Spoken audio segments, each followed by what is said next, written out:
Two Gopalganj কর্মসূচিকে কেন্দ্র করে আবারও উত্তপ্ত দেশের রাজনীতির মাঠ। কর্মসূচি চলাকালে এনসিপি নেতাকর্মীদের উপর আওয়ামী লীগ ও নিষিদ্ধ ঘোষিত ছাত্রলীগের হামলার সমাবেশ শেষে ফেরার সময় গোপালগঞ্জ সরকারি কলেজের সামনে এনসিপি নেতাদের বহনকারী গাড়ি বহরে হামলা চালানো হয়। ইটপাটকেল, লাঠিসোঁটা আর ধারালো অস্ত্র নিয়ে হামলাকারীরা তেড়ে আসে। পরিস্থিতি সামলাতে পুলিশরা টিয়ার গ্যাস ছুড়ে। 16 জুলাই 2025 বাংলাদেশের গোপালগঞ্জে ঘটে গেল এক ভয়াবহ রাজনৈতিক সংঘর্ষ।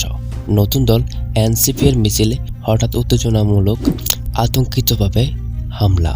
আজকে আমরা জানবো সংঘর্ষের আসল কারণ কি, কারা নিহত হলো আর কারাই সংঘর্ষে পালিয়ে গেল। তারা কি নির্বাচনের সামনে রেখে গোপন কোনো গেম প্লে করছেন নাকি, সে ব্যাপারে জানাবো এই ভিডিওতে। গোপালগঞ্জ একসময় ছিল শান্তি শহর, আজ সেখানে আতঙ্ক, আগুন আর উত্তেজনার গন্ধ। শেখ হাসিনার নিজ জেলা এখন রাজনৈতিক সংঘর্ষের কেন্দ্রবিন্দু। কি ঘটলো 16 জুলাই? কেন হঠাৎ গুলি চলল? প্রাণ গেল 5 জনের। আর সামনে নির্বাচন, এর পেছনে চলছে কি গোপন খেলা? নতুন রাজনৈতিক দল ন্যাশনাল সিটিজেন্স পার্টি এনসিপি গত কয়েক মাস ধরে বাংলাদেশের কেন্দ্রে চলে এসেছে আলোচনায়। তাদের দাবি, তারা পুরনো দুর্নীতিগ্রস্ত রাজনীতির বিরুদ্ধে তরুণদের কণ্ঠস্বর। প্রত্যক্ষদর্শীরা বলছে, মিছিল শুরু হওয়ার কিছুক্ষণের মধ্যেই আওয়ামী লীগপন্থী কিছু লোক এসে বাধা দেয়, ডাকাডাকি শুরু হয়, পরিস্থিতি নিয়ন্ত্রণের বাইরে চলে যায়। লোকজন ছত্রভঙ্গ হয়, গুলি চলে, পুড়ে যায়, গাড়ি ব্যানার ছেড়ে ফেলা হয়, পুলিশ আসে লাঠিচার্জ করে। অনেকে বলছে এটা ছিল পূর্ব পরিকল্পিত, কারণ এনসিপি যেন গোপালগঞ্জে জায়গা না পায়, সেই চেষ্টা ছিল এটি। চলুন এক প্রকারে নজর দেওয়া যাক সংঘর্ষের আসল কারণ কি, কেন এমন হয়েছে, কারা নিহত আর কারা পালালো, নির্বাচন সামনে রেখে গোপন গেম প্ল্যান কি। প্রথমে আসি সংঘর্ষের আসল কারণ কি। গোপালগঞ্জে নতুন একটা রাজনৈতিক দল উঠেছে, নাম এনসিপি। এই দলটা বলছে ওরা পুরনো দলগুলোর দুর্নীতির বিরুদ্ধে তারা মিছিল করছিল গোপালগঞ্জে, যেটা শেখ হাসিনার নিজ এলাকা। তখনই কিছু আওয়ামী লীগপন্থী লোক খেপে যায়। তারা ভাবে এরা আমাদের এলাকায় এসে মিছিল করে সরকারকে ছোট করছে। এই নিয়ে হঠাৎ করে মারামারি বেঁধে যায়। এটাই ছিল মূল সংঘর্ষের কারণ। এবার নজর দেওয়া যাক কারা নিহত হলো আর কারা পালিয়ে গেল।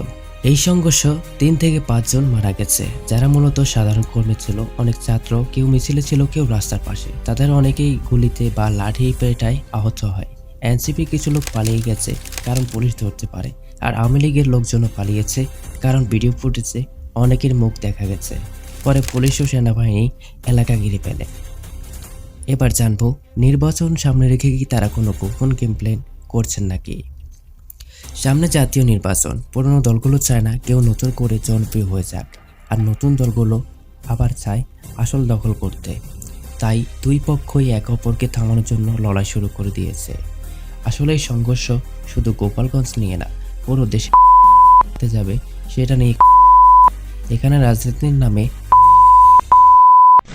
এটা আসলেই দুই পক্ষের শক্তির লড়াই। নতুন দল আসছে, পুরনোরা ভয় পাচ্ছে। তাই গোপালগঞ্জে যারা ওদের এলাকা বলে মনে করে তারা সহ করতে পারেনি। মিছিল মানে শুধু স্লোগান না, এটা আসলে ক্ষমতা দাবি। আর সামনে ভোট, তাই সবাই এখন মাঠে নামছে ভয় দেখাতে, জায়গা দখল করতে। এটাই রাজনীতির খেলা। তবে এমন নয় যে এনসিপি সেখানে জায়গা দখল করতে গিয়ে এমন কিছু করেছে। এনসিপি আসলে মূলত সেখানে একটি শান্তিরক্ষা বৈঠক দিয়েছিলেন, যার থেকে আওয়ামী লীগপন্থীরা এমন কিছু মাথায় ধ্যানে রেখেছে যে এমন হতে পারে। সংঘর্ষ নিহত হন অন্তত 5 জন। তাদের মধ্যে 3 জন ছিলেন এনসিপি মিছিলের অংশে। একজন স্থানীয় ছাত্র, আরেকজন দোকানি ভুল সময় ভুল জায়গায় ছিলেন। আহতের সংখ্যা 30 জন প্লাস। অনেকেই গোপন চিকিৎসা নিতে হয়েছে, কারণ ভয় ছিল গ্রেপ্তারের।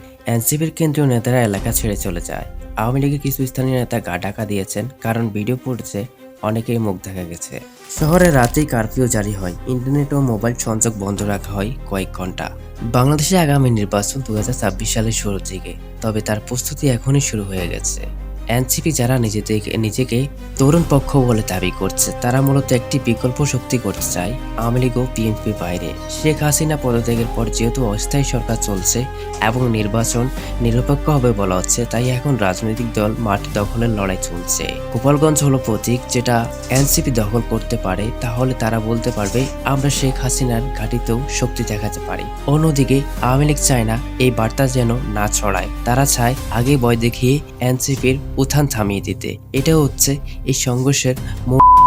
কৌশল, মাঠে আধিপত্য, মিডিয়ার বার্তা এবং জনগণকে বিভ্রান্ত করা। গোপালগঞ্জের এই সহিংসতা হয়তো একটা সাধারণ ঘটনার মতো শোনায়, কিন্তু এর পেছনে আছে শক্তিশালী বার্তা।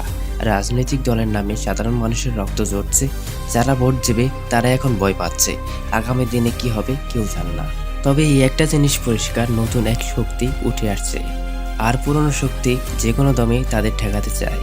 আপনি কি মনে করেন জানাতে পারেন এই ভিডিও কমেন্ট বক্সে। এনসিপি কি সত্যি পরিবর্তনের প্রতীক, নাকি সবকিছু একটা সাজানো নাটক?